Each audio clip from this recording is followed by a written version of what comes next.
জাতীয় পার্টি বাংলাদেশের নিষিদ্ধ কোনো রাজনৈতিক দল নয়। তাদের রেজিস্ট্রেশনও বহাল আছে।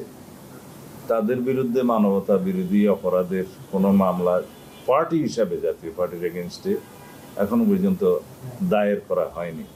তো এইসব ক্ষেত্রে জাতীয় পার্টি নির্বাচনে আসার জন্য কোনো যোগ্যতা তো নেই। জাতীয় পার্টি নির্বাচনে অংশগ্রহণ করবে কি করবে না সেটা তাদের নিজস্ব ব্যাপার। তাদের পুরাতন সঙ্গী আওয়ামী লীগের সাথে যদি তারা জোটবদ্ধ হয়ে নির্বাচন করতে চায় সেটাও তাদের নিজস্ব ব্যাপার।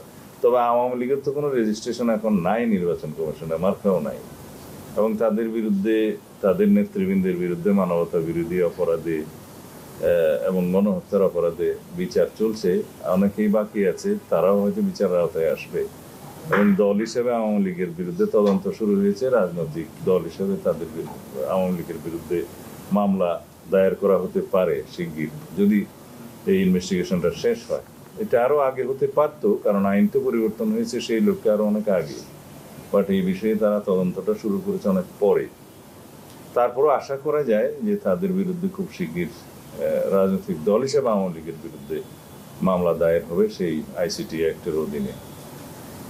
এখন যদি জাতীয় পার্টি সে আওয়ামী লীগকে ছাড়া নির্বাচন না করতে চায় সেটা তাদের স্বাধীনতা।